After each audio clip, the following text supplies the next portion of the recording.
Hello, I'm Harold. Last week or so, somewhere in there, I did my mystery tool thing, and the first item that I showed you was this little guy right here, made by Central Tool Company.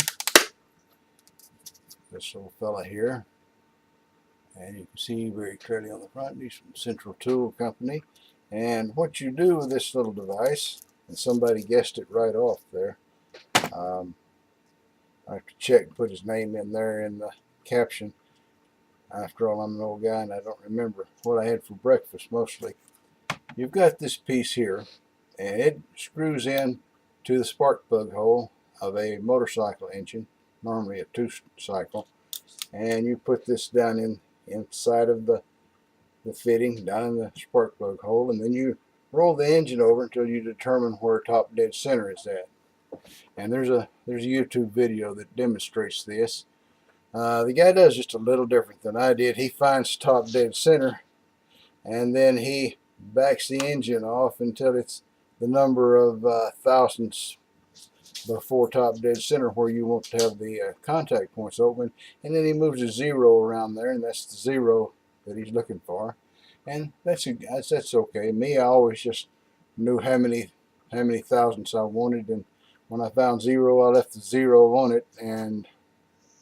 But it doesn't matter. It's just a matter of how you do it, as long as you remember to make the contact points open at that particular spot. All engines work that way. They have to actually fire before the piston ever gets up to the top on the compression stroke. This is so that the pressure builds up at the right time. After all, you started a fire in the cylinder, and it has to spread out and develop the maximum gas pressure in there before the piston actually starts back down. Otherwise, you would lose the benefit of all that pressure. And one of the things that two cycles are particularly sensitive to is the timing. And if they're timed too far in advance, you can blow a hole right in the top of the piston. I've seen a few pistons that way. The piston starts getting hot from the premature ignition, and then it gets soft, and then poof, it blows a hole right in the top of the piston, which usually puts an end to the day's activity. The second item that I had here was this neat little thing right here. This is a velocity stack, and this is just one of a pair. This was for a 350 Honda. Sometime in the 70s they made that particular Honda.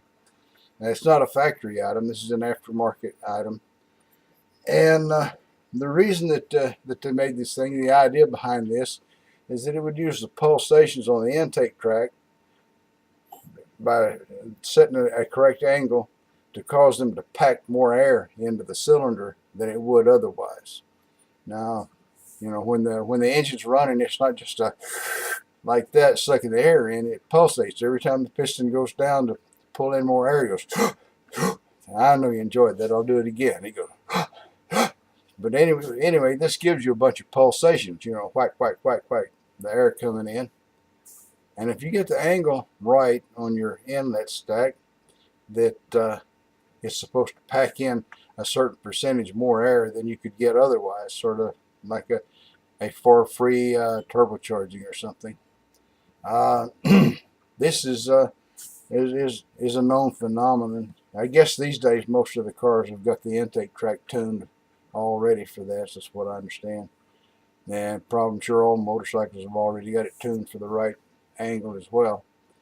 I know in industry that this is something that can be a problem for the big engines they use and big compressors. I remember a case of a big air compressor. This thing had pistons, you know, that big around, maybe a foot in diameter or something, and it had a big 8 or 10-inch pipe that went over to the air filter, which was outside of the building. But the length of that inlet pipe turned out to be a disastrous thing. It was tuned to exactly the right length to get in frequency with all the harmonic vibrations of that piston sucking in air. And what it did is it really turbocharged that air compressor and would overload it. I mean, it would pack so much air in there that you know, the compressor was more or less pushing a lot heavier load than it was designed for. and it took them a little while to figure out that's what the error was, and they went and adjusted the length of that pipe and also the diameter, so that it quit that. That's it's pretty common to large machines. So anyway, congratulations to those folks that figured this stuff out, and I don't think anybody has got this.